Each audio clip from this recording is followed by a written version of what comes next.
شهر رمضان الذي أنزل فيه القرآن هدى للناس وبينات من الهدى والفرقان بسم الله الرحمن الرحيم. Assalamualaikum warahmatullahi wabarakatuh.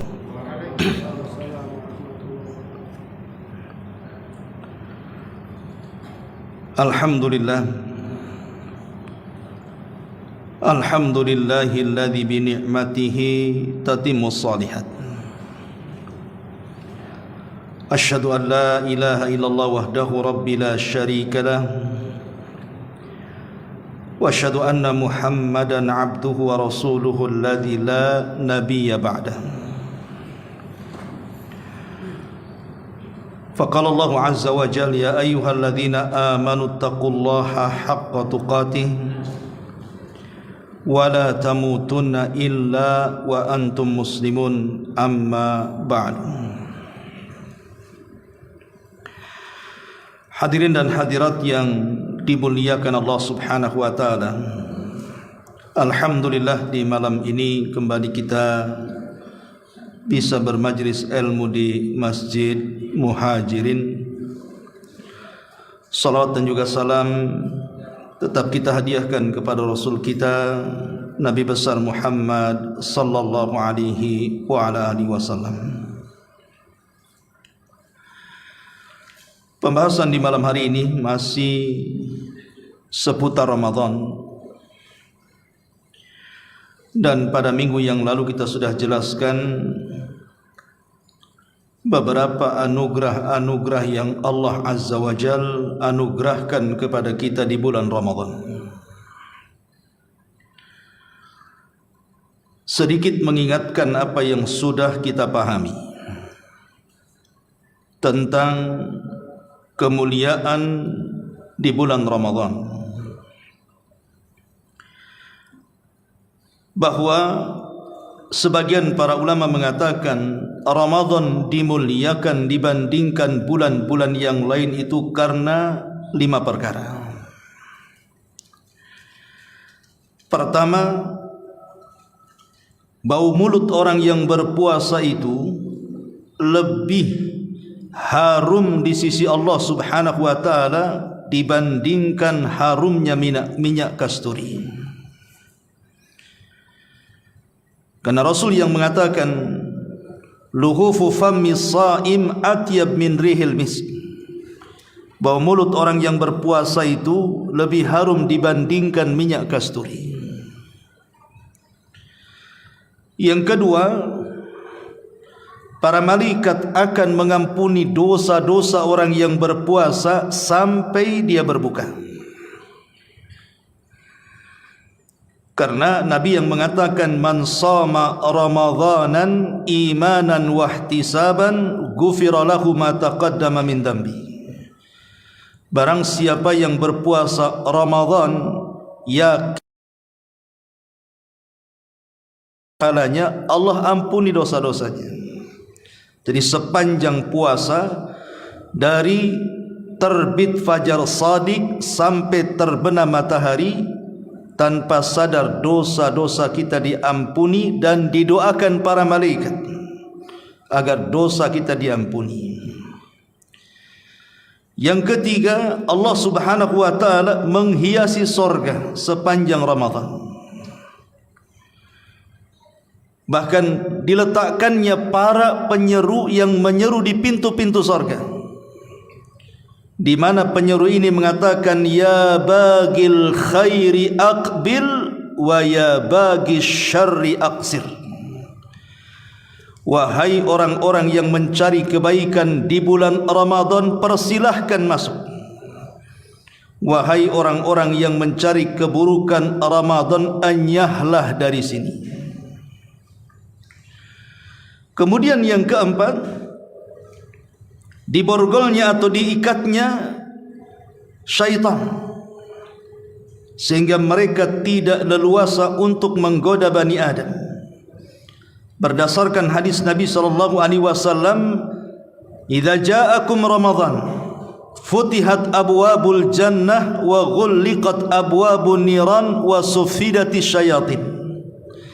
Apabila datang Ramadan kepada kalian, maka seluruh pintu-pintu sorga dibuka, seluruh pintu-pintu neraka tertutup, dan setan-setan diikat dan dibelenggu. Dan yang terakhir, Allah Subhanahu wa ta'ala mengampuni dosa-dosa umat ini di akhir daripada bulan Ramadan. Karena ada hadis yang mengatakan, ketika Nabi SAW mengaminkan doanya Jibril, salah satu orang yang paling celaka adalah orang yang masuk bulan Ramadan dari awal sampai akhir, satu dosa pun tidak diampuni. Kenapa? Karena dia tidak memanfaatkan Ramadan. Tapi orang yang memanfaatkan Ramadan dengan baik, maka ketika dia sukses dari awal sampai akhir, maka Allah Subhanahu wa ta'ala hadiahi umat ini dengan ampunan yang luas. Ma'asyiral muslimin yang dimuliakan Allah Subhanahu wa ta'ala, inilah 5 keutamaan yang disebutkan oleh para ulama, dan banyak lagi, bukannya sekedar 5 ini saja. Dan kita tahu bahwa ada adab yang diajarkan Nabi SAW apabila kita melihat hilal Ramadan. 4 atau boleh jadi 5 hari ke depan kita akan menghadapi bulan Ramadan. Maka saat pemerintah mengumumkan bahwa besok adalah 1 Ramadan karena terlihatnya bulan, maka Nabi SAW mengajarkan satu doa kepada kita, Allahumma ahillahu alaina bil amni wal iman wassalamati wal islam rabbi wa rabbukallah. Ya Allah, kau telah tampakkan hilal itu kepada kami, maka berikan kepada kami selama Ramadan keamanan dan keimanan, keselamatan dan keislaman, Rabbku dan Rabbmu Allah Subhanahu wa ta'ala.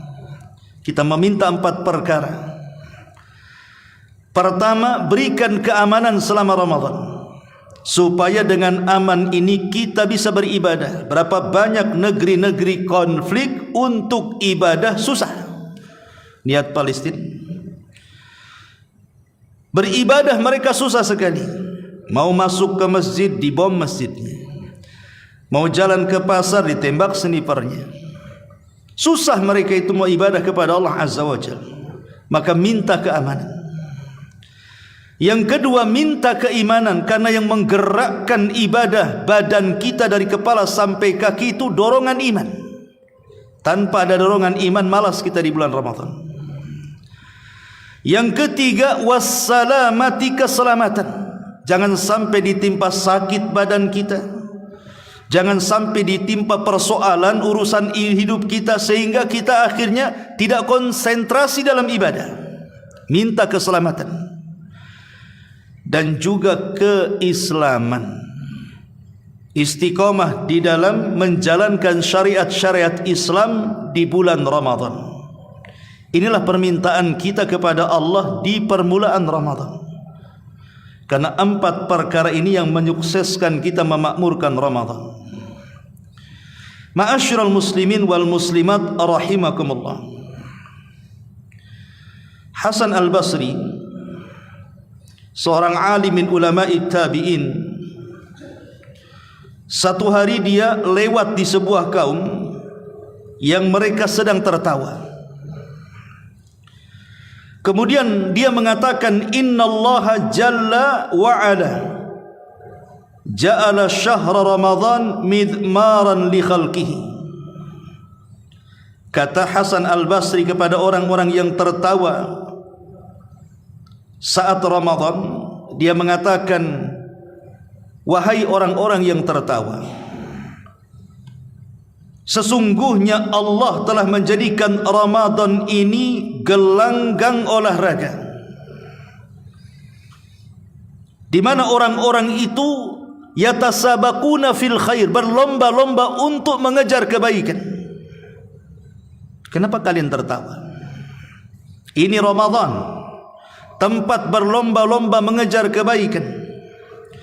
Yastabiquna fihi li ta'atihi,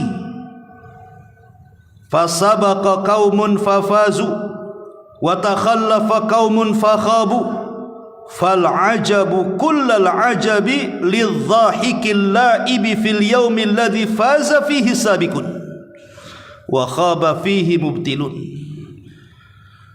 Kata dia, ini bulan tempat berlomba-lomba mencari ketaatan kepada Allah Subhanahu wa ta'ala.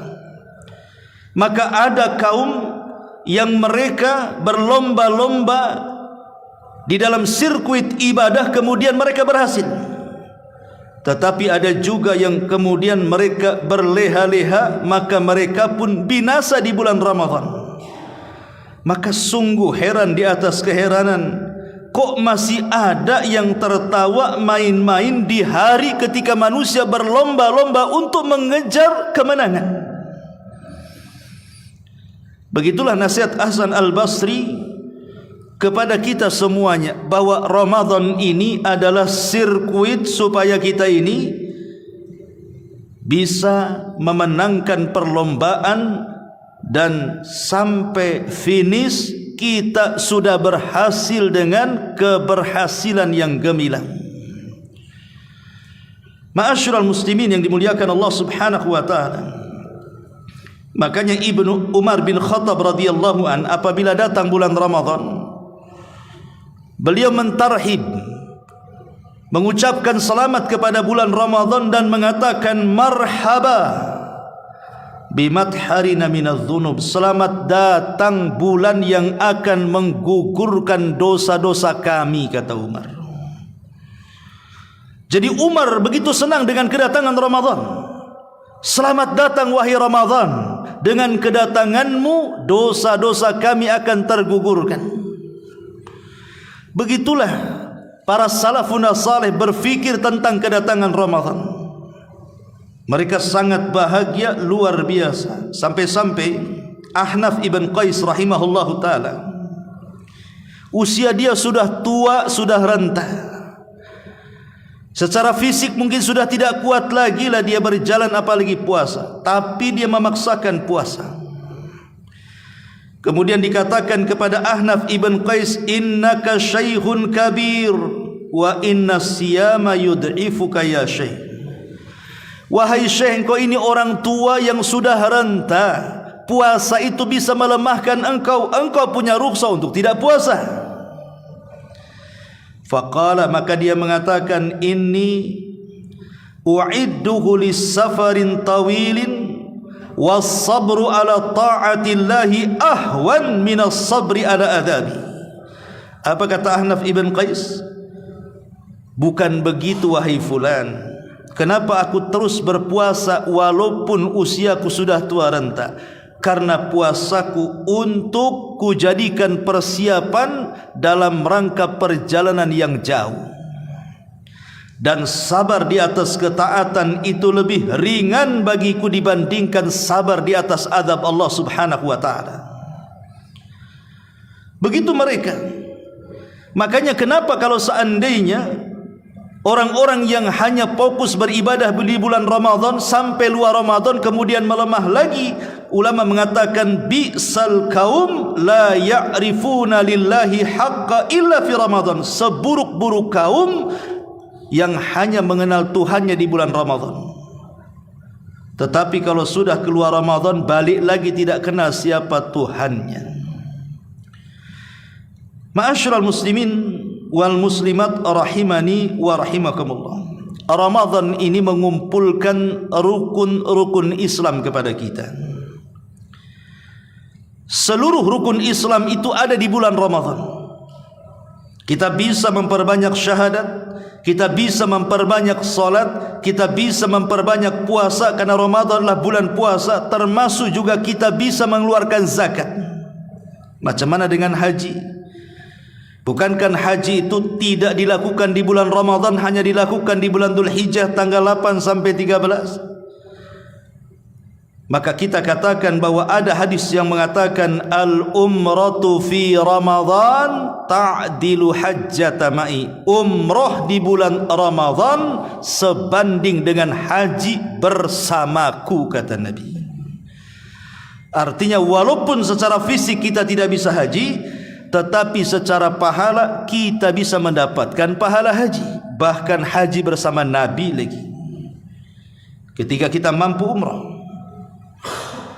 Ma'asyiral muslimin yang dimuliakan Allah Azza wa Jalla, ingat ayat yang sudah kita bahas pada minggu yang lalu, Al-Baqarah 183 itu.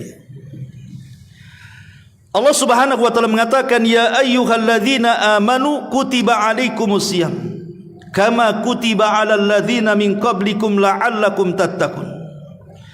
Wahai orang-orang yang beriman, diwajibkan kepada kalian puasa sebagaimana puasa ini diwajibkan kepada umat sebelum kalian agar kalian bertakwa. Ayat Al-Baqarah 183 ini ada 3 amalan. Dimulai dengan kata-kata ya ayyuhalladzina amanu. Di sini ada kalimat iman. Kutiba alaikumusiyam, diwajibkan kepada kalian siam puasa. Yang kedua, di sini ada perintah siam puasa, dan diakhiri dengan kalimat la'allakum tattaqun, agar kalian bertakwa. Iman, puasa, takwa, tiga-tiganya ada di mana? Tiga-tiganya ibadah yang bersifat rahasia. Iman, di mana letak iman? Di hati. Iman itu letaknya di hati, baru dimunculkan dengan lisan dan perbuatan, tapi letak asal iman itu di hati. Puasa satu-satunya ibadah sirriyah, satu-satunya ibadah yang tidak bisa tampak kepada manusia. Hanya dia si pelaku dengan Allah saja yang tahu dia sedang berpuasa. Takwa juga letaknya di hati. Nabi yang mengatakan at-taqwa hahuna, takwa itu di sini, takwa itu di hati, kata Rasul. Artinya iman itu amalan hati, puasa juga amalan sirriyah yang tidak tahu kecuali si pelaku dengan Allah. Takwa juga letaknya di hati. Jadi semua tersembunyi. Iman tersembunyi, puasa tersembunyi, takwa pun tersembunyi. Karena ini adalah ibadah tersembunyi, mulai dari seruannya sampai akhir hikmahnya. Makanya kemudian puasa ini disebut dengan ibadah rahasia. Karena ibadahnya rahasia, maka pahalanya juga rahasia. Disinilah Nabi SAW mengatakan as-sawmu li wa ana ajzi bihi. Puasa itu untukku, kata Allah, aku yang akan membalasnya. Kalau semua amalan selain puasa itu pahalanya diwakilkan kepada para malaikat. Kata Allah, catat wahai malaikat si fulan sudah salat. Catat wahai malaikat si fulan sudah zakat. Catat wahai malaikat si fulan sudah haji. Jadi pahala semua selain daripada puasa itu Allah wakilkan untuk mencatat kepada para malaikat, kecuali puasa. Puasa itu tidak diwakilkan catatan pahalanya kepada para malaikat. Malaikat sampai tidak tahu berapa pahala puasa, karena Allah yang mencatatnya langsung. Itulah yang dikatakan puasa itu untukku, kata Allah, karena tidak diwakilkan kepada para malaikat, dan aku yang akan membalasnya. Sesuatu pahala yang dirahasiakan, dipastikan pahala itu besar. Apalagi yang merahasiakannya Allah. Makanya Allah Subhanahu wa taala berfirman di dalam surah As-Sajdah ayat 17, "Fala ta'lamu nafsun ma ukhfiya lahum min qurrati a'yun jazaa'an bima kanu ya'malun." Tak seorang pun mengetahui apa yang dirahasiakan Allah Subhanahu wa taala untuk mereka dari pahala yang menanti di hadapan pandangan-pandangan mereka sebagai balasan terhadap apa yang mereka telah kerjakan di dunia. Maksudnya apa? Sorga. Surga itu oleh Allah Subhanahu wa taala dirahasiakan kenikmatannya. Sesuatu yang rahasia itu pasti indah, pasti besar. Makanya Nabi SAW mengatakan, Allah Subhanahu wa taala berfirman dalam hadis kursi, a'dadtu li ibadis salihin ma la ainun ra'at wa la udhunun sami'at wa la khatara ala qalbi bashar. Aku sudah sediakan kepada hambaku yang saleh itu sebuah kenikmatan yang tidak pernah dipandang mata, didengar telinga, terlintas dalam pikiran manusia pun tidak terlintaskannya. Saking indahnya. Maka begitu juga puasa. Karena puasa itu sesuatu yang dirahasiakan pahalanya, dipastikan besar isinya.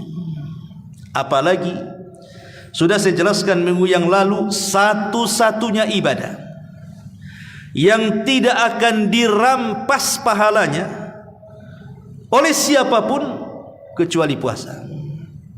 Kita solat, dapat pahala solat, bisa saja solat kita diambil orang. Kita haji, dapat pahala haji, boleh jadi pahala haji kita diambil orang. Kita zakat, dapat pahala zakat, boleh jadi pahala zakat kita ini dicuri orang.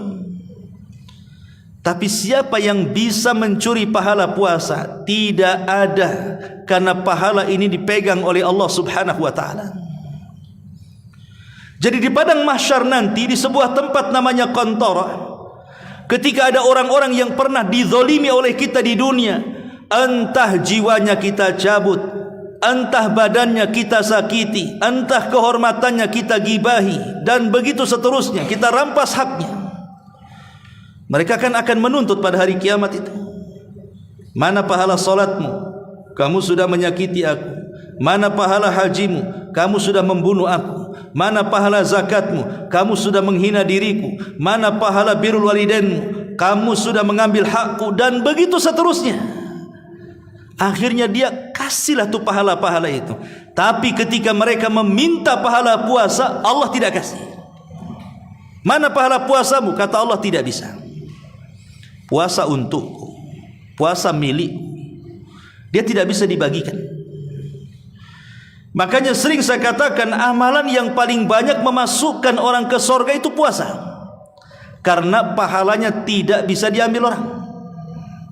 Makanya ini kesempatan besar bagi kita memperbaiki puasa kita. Karena puasa diawali dengan iman, dan iman itu letaknya di hati. Puasa sendiri amalan rahasia, takwa juga ada di hati. Maka inti daripada puasa adalah menghasilkan kebersihan hati. Dan amalan yang paling tinggi dalam hati itu adalah keikhlasan. Makanya puasa itu melahirkan ikhlas. Itu pahala yang, amalan yang paling besar dari amalan puasa itu melahirkan keikhlasan. Ma'asyiral muslimin yang dimuliakan Allah Subhanahu wa taala, masalahnya saya teringat sebuah riwayat saat Ibnu Umar dan ayahnya Umar Ibnil Khattab sedang duduk di Gunung Arafah, di Bukit Arafah, di masa kekhilafan Umar bin Khattab radhiyallahu anhu. Jadi Ibnu Umar itu merasa takjub betapa banyaknya manusia berkumpul di padang Arafah saat haji itu. Dari mana-mana negeri tumpuk, tidak diundang pun mereka datang. Jadi Ibnu Umar mengatakan, ma aktsarul hujjaj ya abi, alangkah banyaknya orang yang haji ke tempat ini. Begitu banyaknya manusia yang berjubel di tempat ini. Tapi kata Umar bin Khattab radhiyallahu mengatakan, ya bunai, ar-raqbu katsirun wal haju qalilun. Kata Umar, wahai anakku, ya betul, yang datang kemari itu memang banyak, tetapi yang benar-benar melaksanakan haji itu sedikit. Entah berapa juta yang datang ke Mekah itu, yang diterima hajinya itu tak banyak. Begitu juga dengan Ramadan. Kalau datang Ramadan semua berpuasa, yang tidak sholat pun puasa, preman-preman pun puasa, tobat. Tetapi apakah kemudian semua orang yang berpuasa sebanyak itu kalau bulan Ramadan diterima puasanya? Semua diterima puasanya? Boleh jadi seperti perkataan Umar kepada Ibnu Umar ketika melihat jemaah haji itu. Alangkah banyaknya orang yang menahan lapar, menahan dahaga, menahan syahwat, tapi sedikit yang berpuasa betulan. Itu yang kita khawatirkan. Ramainya orang berpuasa di bulan Ramadan itu hanya sekedar menggugurkan kewajiban, tapi tidak mengejar pahala puasa itu sendiri. Padahal pahala itulah yang kita kejar. Ma'asyiral muslimin yang dimuliakan Allah Azza wa Jalla, apalagi kalau ditinjau dari kesehatan, kita tahu bahwa Nabi pernah mengatakan ma mala'a ibnu Adam wi'a syarran min batni. Dalam hadis Imam Tirmidzi dari Miqdam ibn Ma'di Karib, Rasul mengatakan, tidaklah anak cucu Adam memenuhi sesuatu tempat yang lebih buruk dibandingkan perutnya. Tidak ada sesuatu, tidak ada cucu dari anak Adam, kita-kita ini, yang memenuhi sesuatu yang paling buruk dalam badan kita ini melebihi perut kita. Ketika seseorang kemudian memasukkan apa saja ke perutnya, maka pasti akan menimbulkan berbagai macam madarat dan penyakit. Itu sudah dipastikan. Makanya kenapa Allah membatasi dengan kalimat wa kulu washrabu wa la tusrifu, makan silahkan, minum silahkan, tapi jangan berlebihan. Apalagi makanan di zaman sekarang itu kan sumbernya kimia semua tuh. Makan buah ada kimianya, makan nasi ada kimianya, hampir semua makanan. Artinya selama setahun perut kita ini dijejeli dengan kimia dan racun, kan begitu. Lah Allah itu sayang dengan kita, makanya disyariatkan puasa untuk membersihkan perut kita. Memang hadis yang mengatakan sumu tasihu, puasalah kalian akan sehat, ini lemah secara lafaz, tetapi secara makna sahih. Memang puasa itu menjadikan orang sehat, kan begitu. Makanya kalau seandainya orang mau medical check up saja, dokter mengatakan jangan makan dulu paginya. Sebab kalau seandainya makan pagi itu bisa mengotori darahnya. Sehingga supaya bersih darahnya, medical check up-nya tepat, akurat, disuruhnya kita puasa. Kalau seandainya puasa sebentar saja hanya untuk medical check up itu bisa membersihkan darah, macam mana kalau 1 bulan dia puasa? Ustadz, masalahnya banyak orang yang puasa itu kok tiba-tiba gula darah naik, tiba-tiba kolesterol naik, tiba-tiba berat badan pun ikut naik tuh. Coba nanti kalau Ramadan, sebelum masuk tanggal 1 Ramadan, beli timbangan antum, timbang badannya. Nanti di akhir Ramadan timbang lagi, nyusut atau ngembang ya. Karena kalau seandainya Ramadan itu justru memberatkan berat badan, meninggikan kolesterol dan gula darah kita, berarti memang niat Ramadannya itu dipertanyakan. Boleh jadi Ramadan itu menjadi bulan makanan bagi dia, syahrut ta'am bahasa Arabnya, bulan makan. Betul memang dia menahan lapar dari pagi sampai sore, tapi setelah kemudian alarm selesai dibunyikan, selesai puasa, semua masuk perutnya. Ya mungkin saja kan begitu. Akhirnya gula darah naik, kolesterol naik, asam urat naik, badan pula ikut naik. Dan anehnya di bulan Ramadan ini terkadang ada makanan-makanan yang hanya keluar di Ramadan saja. Dicari di luar Ramadan tidak ketemu tuh makanan itu. Masuk Ramadan ada pula tuh makanan itu. Rupanya memang khusus di bulan Ramadan tuh. Seolah-olah Ramadan dijadikan syahru kuliner jadinya. Bulannya orang kuliner. Dikejarnya tuh makanan itu. Ma'asyiral muslimin yang dimuliakan Allah Subhanahu wa taala, ini kan sebenarnya kalau kita melihat bahwa puasa ini sebenarnya kesempatan juga kita ini menjaga kesehatan, karena yang namanya kesehatan itu kan pilihan, adapun mati itu sudah takdir. Kan sehat itu kan pilihan kita. Kalau mau sehat ya jaga, kan begitu. Tidak mau sehat makan aja segala. Ustaz, ada juga si anu itu jaga kesehatan luar biasa, mati juga. Saya yang enggak dijaga tak mati-mati. Mati itu takdir. Banyak orang yang pasiennya yang dijaga masih hidup, dokter yang ngobatinya mati duluan. Anak yang diharapkan panjang umurnya rupanya lebih duluan mati dibandingkan orang tuanya. Itu sudah takdir. Tapi kan sehat pilihan, ikhwan. Ma'asyiral muslimin yang dimuliakan Allah Subhanahu wa taala, makanya dari sini pentinglah seseorang itu mengambil hikmah puasa supaya merangsang lagi bahwa memang puasa itu bukan hanya dilihat dari sisi ibadahnya saja, banyak aspek yang kita akan dapati saat berpuasa itu.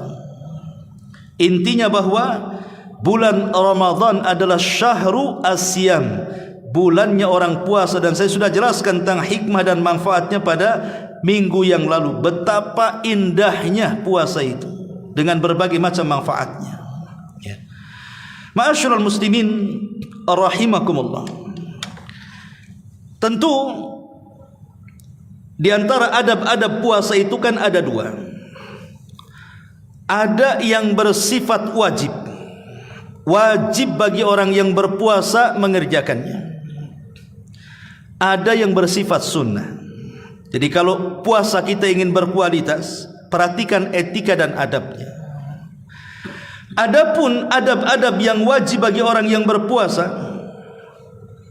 disebutkan para ulama, faminal adabil wajibati an yaquma as-shaim bima aujaballahu alaihi minal ibadati al-qawliyati wal fi'liyati wa min ahammiha as-salatul mafrudatu wa hiya akad arkanil Islam ba'da syahadataini. Ada bagi orang yang berpuasa yang wajib, yang tidak boleh tidak harus dikerjakan orang yang berpuasa, adalah ibadah-ibadah yang diwajibkan, baik bersifat ucapan atau perbuatan. Ucapan ya tentu syahadat, perbuatan solat 5 waktu. Bagi orang yang berpuasa wajib solat 5 waktu. Kenapa? Karena banyak orang yang berpuasa tidak solat 5 waktu. Aneh gitu ya. Sahur dia bangun, subuh dia tidur. Buka maghrib dia menikmati, maghrib pula lewat sama dia. Lah ini kan aneh bin ajaib orang yang kayak gini nih. Kok dia bisa mementingkan yang wajib, yang mempengaruhi kewajiban yang lainnya seperti sholat, atau mementingkan yang sunnah sementara dia meninggalkan yang wajib? Maka puasanya bermasalah. Syekh Utsaimin rahimahullah telah ditanya tentang orang yang berpuasa tapi meninggalkan salat, dia mengatakan tidak diterima puasanya. Karena yang menentukan diterima dan tidaknya puasa itu adalah baik tidaknya salatnya. Ini yang pertama. Yang kedua, kewajiban orang yang berpuasa itu an yajtanibas shaim bi jami'i ma harramallahu alaihi minal aqwali wal af'al. Wajib orang yang berpuasa saat berpuasa meninggalkan sesuatu yang telah Allah haramkan, baik ucapan, baik perbuatan. Ucapan umpamanya seperti ghibah, jauhi, dusta, namimah, mencaci, memaki, menghina, merendahkan, dan begitu seterusnya. Perbuatan, tundukkan pandangan, jangan memandang yang diharamkan. Sumpal tu telinga, jangan mendengar yang diharamkan. Kemudian jaga tu kaki, jangan melangkah ke tempat-tempat yang diharamkan. Karena perkara-perkara maksiat dalam puasa itu akan menggugurkan pahala puasa. Ini dua kewajiban yang tidak boleh tidak orang puasa harus melakukannya. Jangan tinggalkan sholat 5 waktu. Yang kedua, tinggalkan maksiat. Adapun yang sunnah, ya yang sunnah tentu banyak ya. Seperti orang yang berpuasa, jangan tinggalkan sahur. walaupun sahur sunnah, karena dalam sahur itu terdapat berkah. Dan itulah yang membedakan puasa kita dengan ahli kitab. Walaupun sunnah tetap sahur, karena sahur itu manfaatnya besar, bisa menjadikan badan kita tetap kuat saat puasa, sehingga kita bisa melaksanakan ibadah-ibadah yang lain di luar daripada puasa. Yang kedua, menyegerakan berbuka, supaya tidak sama puasa kita dengan ahli kitab. Kata Nabi SAW, la yazalun nas bi khairin ma'ajjalul fitra wa yuakhiru sahur. Umat ini akan senantiasa jaya, kata Rasul, ketika mereka menyegerakan berbuka dan mengakhirkan sahur. Maka sahur dan buka walaupun sunnah, tapi sangat dianjurkan, jangan pernah ditinggalkan. Kemudian juga adab yang lainnya, memperbanyak ibadah-ibadah selain daripada puasa. Saat kita puasa, tambahlah dengan ibadah-ibadah yang lainnya. Pertama, salat tarawih. Sudah saya jelaskan, salat tarawih itu adalah ibadah yang sangat agung. Karena Nabi SAW tidak pernah meninggalkan tarawih. Bahkan istri-istrinya, bahkan sahabat-sahabatnya. Makanya sebagian ulama mengatakan salat tarawih itu sunnah muakkadah, karena tidak pernah ditinggalkan Nabi. Dan salat tarawih itu adalah kebiasaan orang-orang saleh, perniagaan orang-orang yang beriman, amalan orang-orang yang sukses. Dan di balik salat tarawih ini ada hubung kait tali kita dengan Allah Subhanahu wa taala di malam hari. Dan orang yang salat tarawih akan diampuni dosa-dosanya. Man qama ramadhanan imanan wahtisaban ghufira lahu ma taqaddama min dambi. Siapa yang salat tarawih yakin dengan perintah, mengharap pahalanya, maka Allah akan ampuni dosa-dosanya. Tapi yang jelas bahwa tarawihlah sesuai dengan yang diajarkan Nabi. Sallu kama ra'aitumuni usalli. Salatlah kalian sebagaimana kalian melihat aku salat, kata Rasul. Karena salat tarawih itu sudah saya jelaskan kan, terbagi menjadi tiga. Ada tarawih ala Nabi, ada tarawih ala sahabat, ada tarawih ala kita. Tarawih ala Nabi sedikit rakaat, panjang bacaan. Tarawih ala sahabat banyak rakaat, sedang bacaan. Tapi sedangnya bacaannya para sahabat ba'da isya sampai hampir fajar. Sedangnya itu. Kalau tarawih kita sudah memilih pendek rakaatnya, kemudian pendek pula bacaannya, singkat pula gerakannya. Itu namanya tarawih, apa namanya? Kalau kantor pos itu namanya kilat. Kilat khusus. Ya, kan ada kilat khusus. Kita ini kilat khusus tuh biasanya. Karena mengambil yang sedikit rakaatnya, yang pendek bacaannya, yang kilat gerakannya, yang 7 menit 23 rakaat, yang kedengaran suara waladhdallin sama aminnya. Lah ini yang terjadi dengan kita ini. Padahal Rasul mengatakan sallu kama ra'aitumuni usalli. Salatlah kalian sebagaimana kalian melihat aku salat, kan begitu. Macam mana salatnya Nabi? Okelah, kita jangan bercerita tentang polemik soal rakaat, karena rakaat itu kan macam-macam ya pendapatnya. Bahkan Al-Hafidh Ibnu Hajar dalam kitab Fathul Bari menukilkan beberapa pendapat. Ada yang mengatakan tarawih itu 11 rakaat dengan witirnya. Ada yang mengatakan 13 rakaat dengan witirnya. Ada yang mengatakan 21 dengan witirnya. Ada yang mengatakan 23 dengan witirnya. Ada yang mengatakan 39 dengan witirnya. Ada yang mengatakan 41 dengan witirnya. Ada yang mengatakan 49 dengan witirnya. Kalau jumlah rakaat memang khilaf.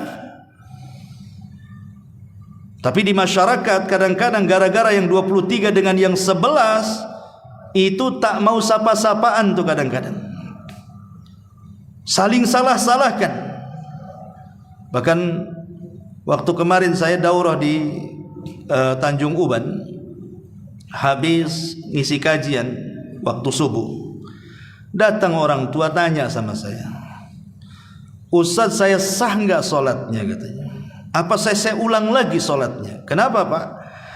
Saya semalam sholat dengan imam yang 11 rakaat katanya. Jadi saya kepikiran sampai sekarang kan katanya. Waktu bulan Ramadan kemarin, 1 bulan saya kepikiran dengan imam yang 11 rakaat katanya. Jadi apa yang Bapak lakukan? Aku tambah sendirilah tengah malam biar 23 katanya.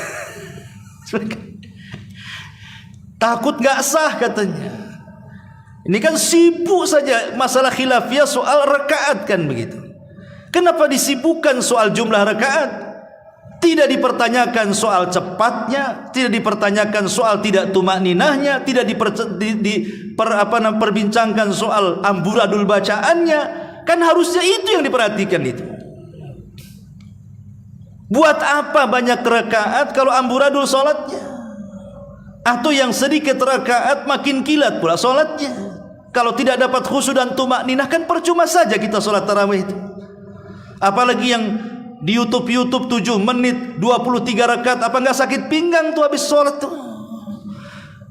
Padahal sebenarnya inti daripada tarawih itu kan mencari pahala, bukan mencari rakaat kan begitu. Kita kan mencari pahala di situ. Makanya kalau kita lihat beberapa riwayat yang bicara tentang salat tarawih ini. Contoh pamannya riwayat Abdullah ibn Abi Bakar. Dia mengatakan, Sami'tu abi, aku mendengar, kata Abdullah ibn Abi Bakar, ayahku berkata, kunna nansarifu fi Ramadan minal qiyami fanasta'jilul khidmah bit ta'ami makhafatal fajri. Kami bubar di bulan Ramadan dari salat tarawih itu dan buru-buru kami pulang untuk menyediakan sahur karena takut fajar menyingsing katanya. Berarti kan salatnya ba'da isya sampai mendekati fajar itu. Bahkan Umar bin Khattab radhiyallahu anhu dijelaskan membagi satu malam itu dengan 3 imam tuh. Mulai dari ba'da isya sampai mendekati fajar. 3 imam gantian, Tamim Ad-Dari, Ubay ibn Ka'ab dan salah seorang sahabat. Bahkan dijelaskan oleh Sa'ib ibn Yazid. Sa'ib ibn Yazid dia mengatakan, amara Umar ibn al-Khattab radhiyallahu an Ubay ibn Ka'ab wa Tamiman Ad-Dari.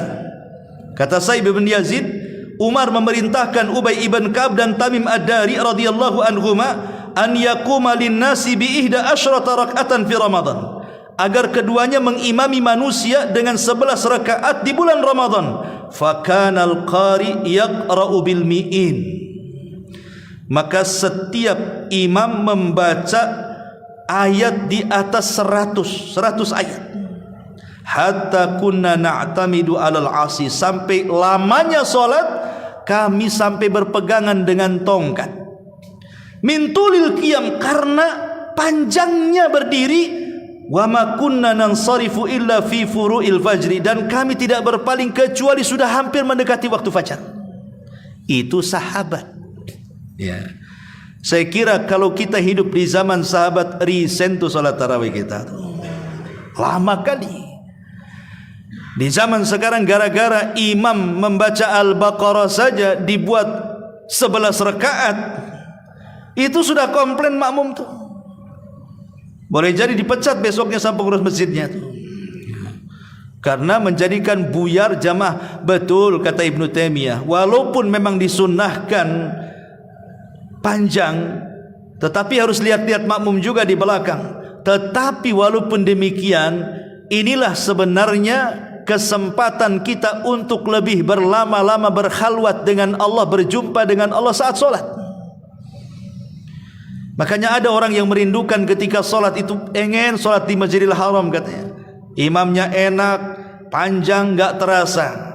Ini di masjid ini sudah suaranya gerebek, panjang lagi. Kadang-kadang mau diganti aja tuh imam tuh. Ya. Ma'asyiral muslimin yang dimuliakan Allah Subhanahu wa taala, itulah menunjukkan bagaimana orang-orang salaf di situ luar biasa ketika mereka melaksanakan salat tarawih. Karena saya nasihatkan antum, baik anda yang berkeyakinan 11 rakaat 21 atau 23 rakaat, pokoknya kalau sudah imamnya Anda yang 23 bermakmum kepada yang 11 atau sebaliknya, selesaikan sampai selesai, sampai imam berpaling. Karena hadis mengatakan, dalam sebuah hadis kata Nabi SAW, siapa yang salat bersama imam jamaah tarawih, kemudian la yansarifu hatta yansariful imam, la yansarifu hatta yansarifal imam, sampai dia berpaling ketika imam berpaling. Kata Rasulullah SAW, kutiba lahum qiyamatil kalailati, maka akan dicatat solat malam semalam suntuk. Jadi kalau solat di Muhajirin ini antum jadi makmum 11 rakaat pamannya kan, selesai imam antum selesai, maka sama dengan antum solat dari isya sampai subuh, itu pahalanya. Makanya rugi kalau seandainya kemudian berpikir umpamanya nantilah saya mau witir di rumah sajalah, yang 8 pamannya baru 8 rakaat, 3 rakaatnya kan witir, saya witir di rumah. Jangan witir di rumah, witir bersama imam. Kalau di rumah mau solat qiyamul lail silakan, tapi jangan diulang witirnya, supaya kita mendapatkan pahala semalam suntuk, gitu maksudnya. Ini juga tarawih ini bagian daripada adab sunnah yang harus dilakukan oleh orang yang berpuasa. Apalagi adab yang sunnah selain daripada tarawih, qiraatul Quran, membaca Al-Quran, itu juga bagian daripada adab sunnah. Makanya kalau kita lihat beberapa para ulama salaf yang disebutkan oleh para ulama, contoh di sini, karena Sufyan Ats-Tsauri yaqul, Sufyan Ats-Tsauri berkata, apabila datang Ramadan, innama huwa it'amu ta'am wa qiraatul Quran, hanya 2 amalan yang sangat difokuskan beliau, memberi makan orang yang berpuasa dan memperbanyak baca Quran. Itu kata Sufyan Ats-Tsauri. Bahkan Imam Malik rahimahullahu taala, idza dakhala asy-syahrul karim yatruk al-haditha wa mujalasata ahli ilmi.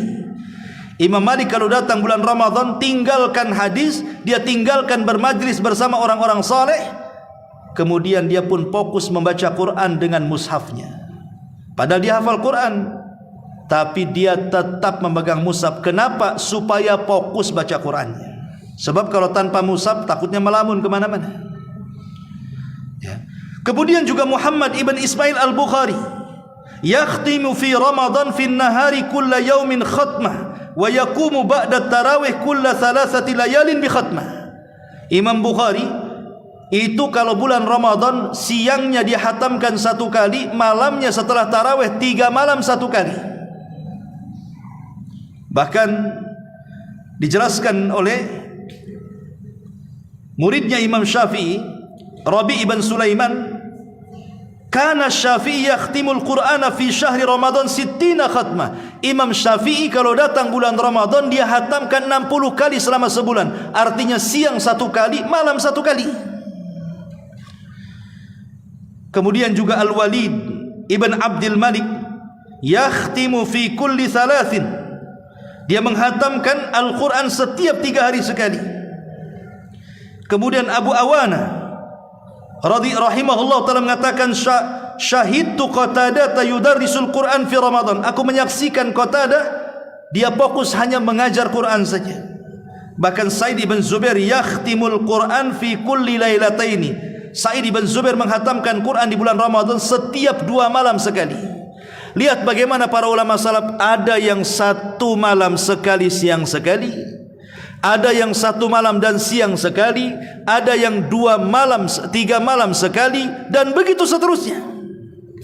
Walaupun ini menjadi polemik para ulama, kan ada hadis yang mengatakan tidak boleh menghatamkan Quran kurang dari 3 hari. Seperti nasihatnya Rasul kepada Abdullah ibn Amr ibn As, dan mengatakan engkau jangan menghatamkan Quran lebih kurang dari 3 hari karena engkau tidak akan paham. Sekarang kalau kita melihat di sini, Imam Syafi'i siang sekali, malam sekali. Imam Bukhari siang sekali, malam 3 malam sekali. Apa tidak menyelisih hadis Nabi ini?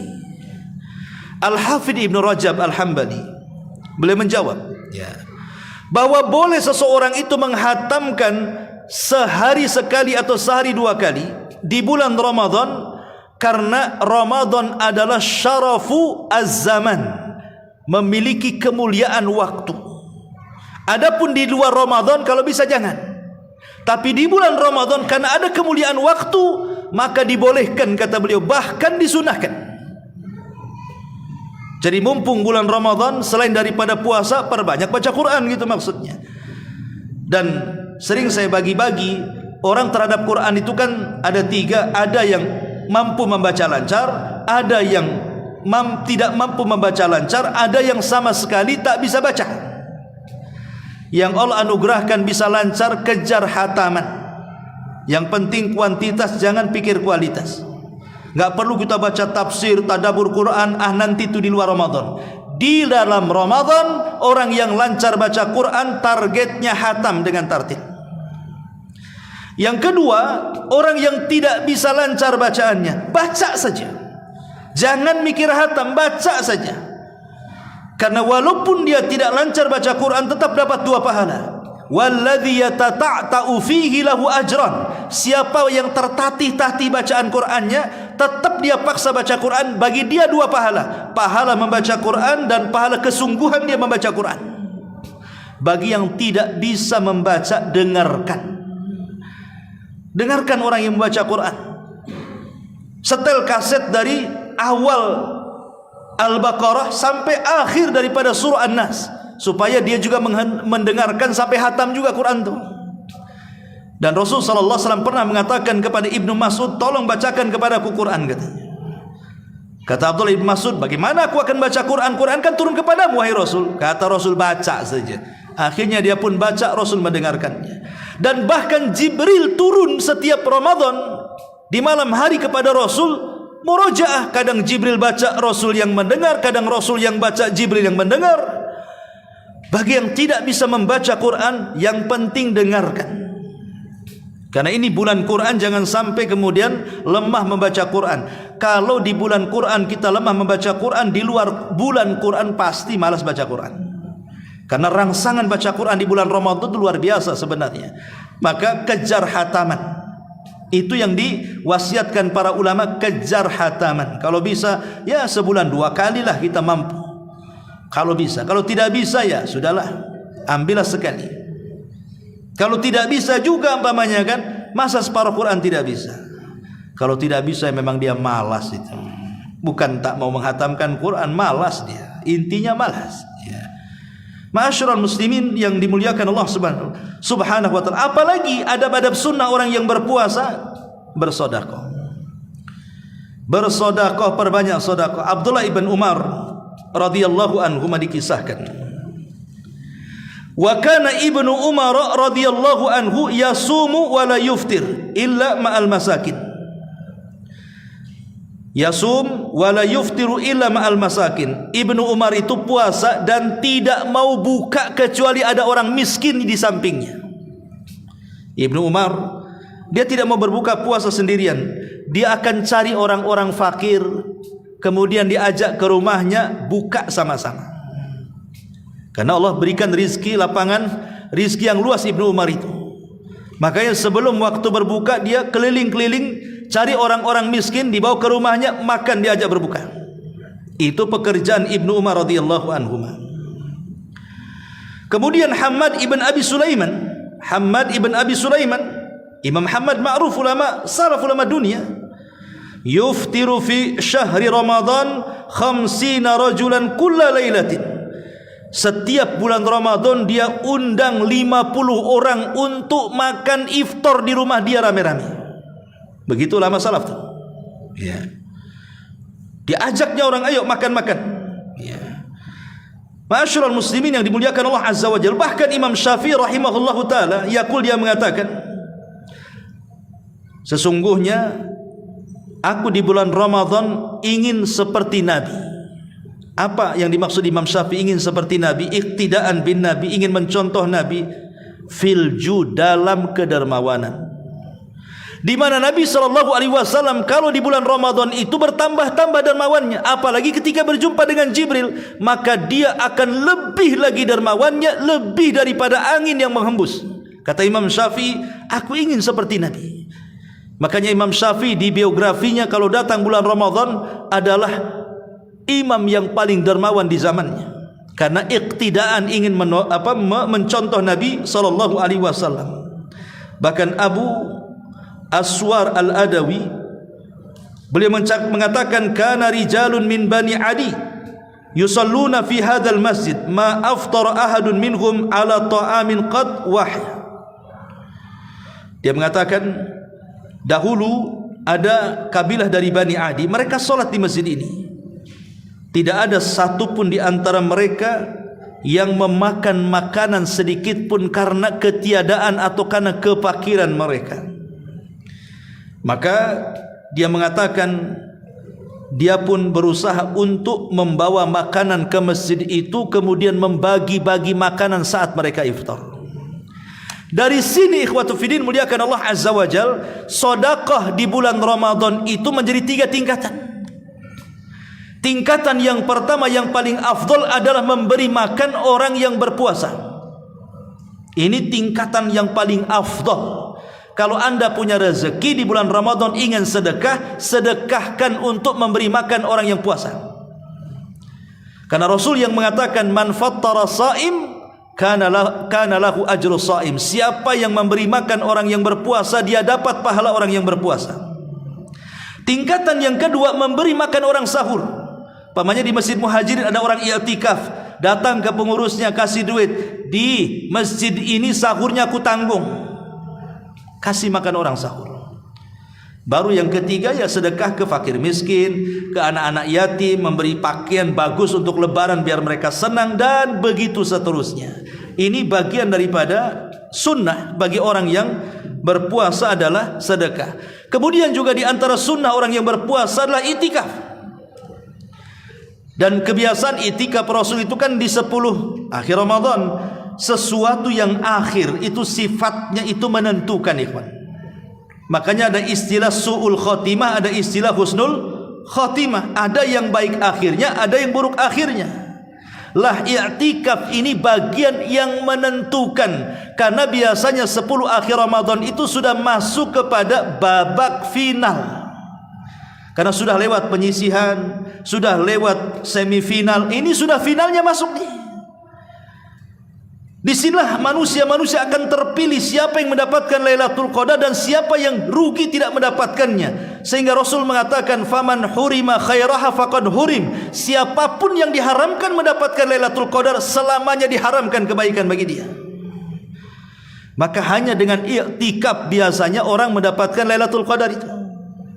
Karena ini finalnya di bulan Ramadan. Sesuatu yang akhir itu menentukan. Umur manusia akhir yang menentukan. 1 sampai 15 itu awal umur kita, 15 sampai 40 itu tengah umur kita, 40 sampai mati itulah akhir umur kita. Kalau di usia 40 sampai mati kita baik, insyaallah husnul khatimah. Kalau di usia 40 sampai mati kita jahat, dipastikan su'ul khatimah.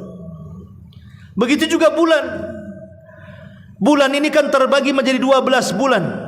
Kalau kita bagi 3, mulai daripada Muharram, Safar, Rabiul Awal, Rabiul Akhir, ini 4 bulan pertama. Kemudian 4 bulan kedua ada Jumadil Awal, Jumadil Akhir, Rajab, Sya'ban. Kemudian ada yang terakhir dimulai dari Ramadan, Syawal, Dzulqa'dah, Dzulhijjah. Maka akhir daripada bulan-bulan setahun itu yang paling baik akhirnya, karena di situ ada Ramadannya, di situ ada Dzulqa'dahnya bulan hurum, di situ ada Dzulhijjahnya bulan hurum, di akhir 2 bulan hurum dan 1 Ramadan. Sesuatu yang akhir itu pasti mulia. Kalau kita melihat hari umpamanya, hari ketika Allah menciptakan langit dan bumi berapa hari? 6 hari. Dimulai hari Ahad, diakhiri hari Jumat. Kita bagi menjadi 3. Ahad, Senin itu awal, Selasa, Rabu itu tengah, Kamis, Jumat itu akhir. Kamis ada puasa Kamis, Jumat pemimpin hari.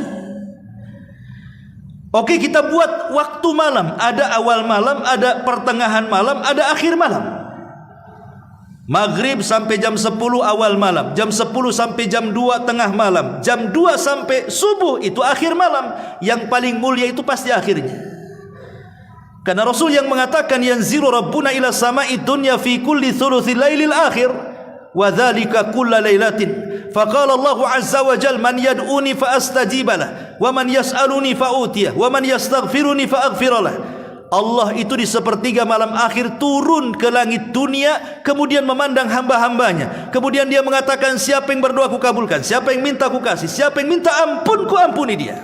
Sesuatu yang akhir itu pasti mulia. Apalagi waktu di siang hari juga sama. Pasti yang akhir itu dekat-dekat asar tuh. Kan di situ amalan kita diangkat.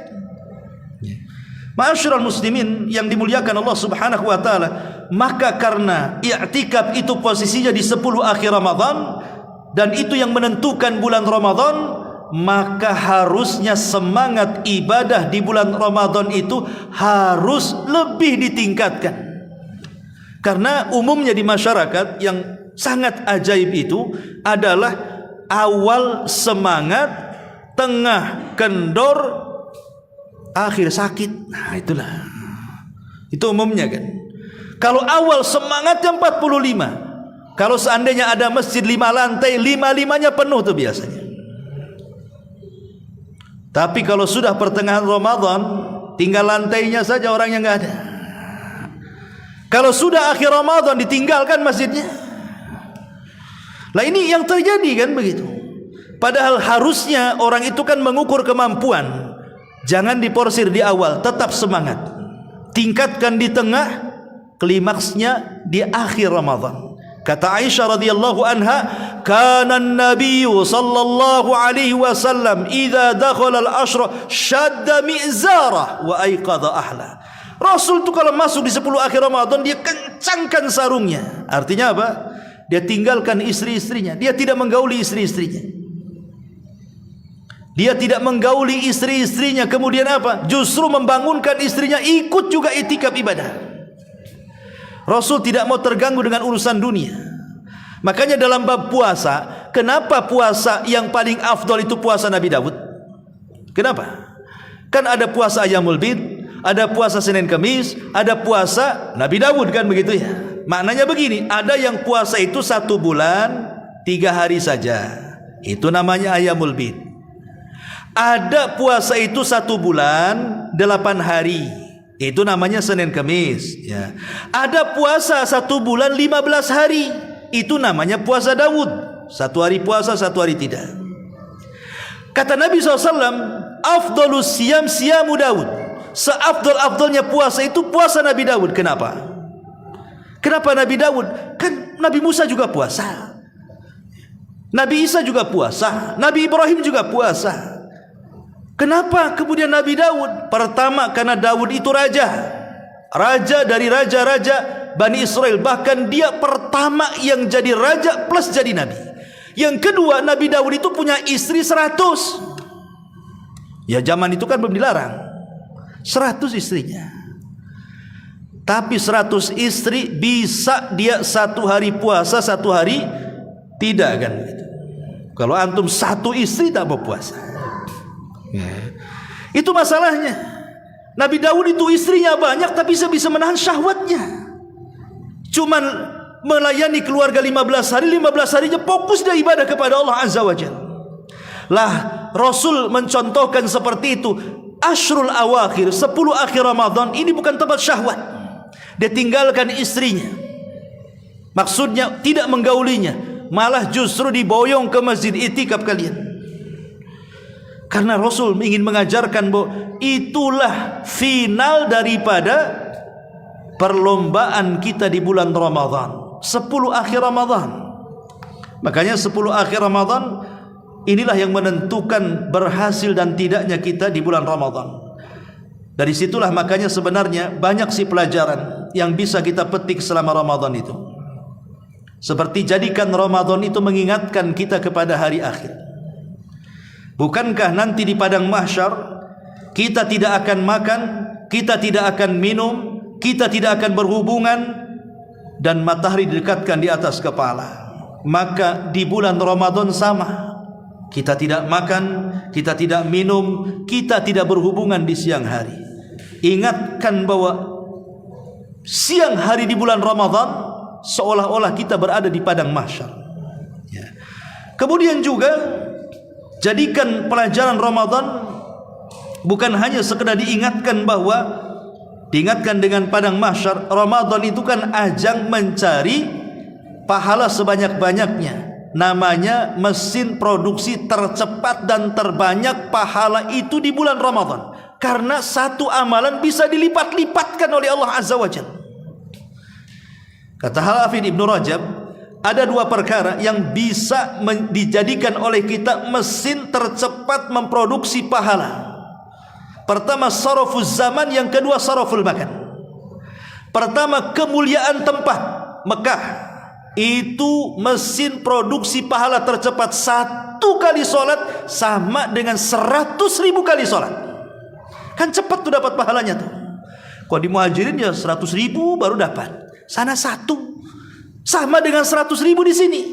Kan cepat tuh mesin pahalanya tuh. Yang kedua syarafuz zaman, kemuliaan waktu. Itulah Ramadan, kemuliaan waktu itu. Disinilah tempat kita ini dilipat-lipat gandakan pahala kita. Maka Ramadan itu hanya berlangsung 1 bulan. Maka jadikan Ramadan seolah-olah Ramadan terakhir bagi kita. Insya Allah seperti Rasul mengatakan, salli ka salatil muaddi, salatlah kamu seperti salat selepas salat kau akan mati. Maka kiaskan dengan Ramadan. Jadikan Ramadan seolah-olah selesai Ramadan akan mati. Kira-kira Ramadan akan berlalu begitu saja atau tidak? Tentu dia akan perbaiki Ramadan sebaiknya. Wallahu alam. Ini diantara nasihat untuk bekal di bulan Ramadan. Subhanallah bihamdika asyhadu an la ilaha illa anta astaghfiruka wa atubu ilaik. Allahu taala alam. Assalamualaikum warahmatullahi wabarakatuh.